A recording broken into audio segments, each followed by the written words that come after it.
Correct ಮೆಜರ್ಮೆಂಟಲ್ಲಿ ಅಕ್ಕಿ ರೊಟ್ಟಿ ಈಸಿಯಾಗಿ ಯಾವ ರೀತಿ ಮಾಡೋದು ಅನ್ನೋದನ್ನು ನಿನ್ನೆ ವೀಡಿಯೋದಲ್ಲಿ ಶೇರ್ ಮಾಡ್ಕೊಂಡಿದ್ದೀನಿ.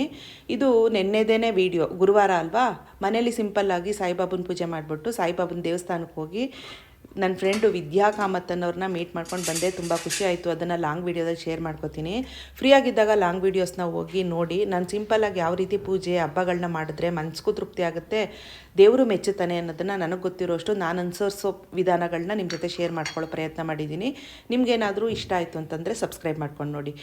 ಮತ್ತು ಪಪ್ಪಾಯ ಆರೋಗ್ಯಕ್ಕೆ ತುಂಬ ಒಳ್ಳೆಯದು ಅಂತ ಹೇಳ್ತಾರೆ. ನಾನಿಲ್ಲಿ ಹಸಿ ಪರಂಗಿ ಕಾಯಿನ ಉಪಯೋಗಿಸ್ಕೊಂಡು ಪಲ್ಯ ಮಾಡೋದು ಹೇಗೆ ಅಂತ ತೋರಿಸ್ತಾ ಇರೋವಂಥದ್ದು. 1 ಕಪ್ ಕಡಲೆಬೇಳೆನ ಹಿಂದಿನ ದಿವಸ ರಾತ್ರಿನೇ ನೆನೆಸಿಟ್ಕೊಂಡಿದ್ದೆ. ಅದನ್ನು 1:4 ಥರ ನೀರನ್ನ ಕುಕ್ಕರಲ್ಲಿ ಇಟ್ಕೊಂಡು ನೆನೆಸಿದ್ದಂಥ ಕಡಲೆಬೇಳೆ, ಸಣ್ಣಗೆ ಹೆಚ್ಚಿಟ್ಕೊಂಡಿದ್ದಂಥ ಪಪ್ಪಾಯ ಮತ್ತು ರುಚಿಗೆ ತಕ್ಕಷ್ಟು ಉಪ್ಪು ಇಷ್ಟನ್ನು ಹಾಕಿ ಚೆನ್ನಾಗಿ ಮಿಕ್ಸ್ ಮಾಡಿ 1 ವಿಜಲ್ ಕೂಗಿಸ್ಕೊಂಡೆ. ಅದಾದಮೇಲೆ ಕಾಯಿ, ಕಡಲೆ, ಗಸಗಸೆ ಇದೆಲ್ಲ ನಾವು ಯಾವ ಪ್ರಮಾಣದಲ್ಲಿ ತರಕಾರಿ ಬೇಳೆ ತೊಗೋತೀವಿ ಆ ಪ್ರಮಾಣದಲ್ಲಿ ಇದನ್ನೆಲ್ಲ ಸೇರಿಸ್ಕೋಬೇಕಾಗುತ್ತೆ. ನಾನಿಲ್ಲಿ 1 ಕಪ್ಗೆ ಕಡಲೆಬೇಳೆಗೆ 1 ದೊಡ್ಡ ಟೀ ಸ್ಪೂನ್ ಕಾಯಿ, ಅರ್ಧ ಟೀ ಸ್ಪೂನ್ ಗಸಗಸೆ, ಅರ್ಧ ಟೀ ಸ್ಪೂನ್ ಕಡಲೆ ತೊಗೊಂಡಿದ್ದೀನಿ. ಕಡಲೆ ಜಾಸ್ತಿ ಹಾಕ್ಬಾರ್ದು, ಸಾರಿಗಾಗಲಿ ಪಲ್ಯಕ್ಕಾಗಲಿ ಗಟ್ಟಿ ಆಗಿಬಿಡುತ್ತೆ ಮತ್ತು ತಳ ಹಿಡಿದ್ಬಿಡುತ್ತೆ. ಇದೊಂದು ಟಿಪ್ಸು ಯಂಗ್ಸ್ಟರ್ಸ್ಗೆ. ಅದಾದಮೇಲೆ ನೋಡಿ 1 ವಿಜಲ್ ಕೂಗಿಸ್ಕೊಂಡ್ರೆ 90% ಬೆಂದಿರುತ್ತೆ ಪಪ್ಪಾಯ ಮತ್ತು ಕಡಲೆಬೇಳೆ. ನನಗೆ 90% ಬೆಂದಿದ್ರೆ ಇಷ್ಟ ಆಗುತ್ತೆ, ತುಂಬ ಸ್ಮ್ಯಾಶಿಯಾಗಿ ಬೆಂದ್ಬಿಟ್ರೆ ಇಷ್ಟ ಆಗೋದಿಲ್ಲ.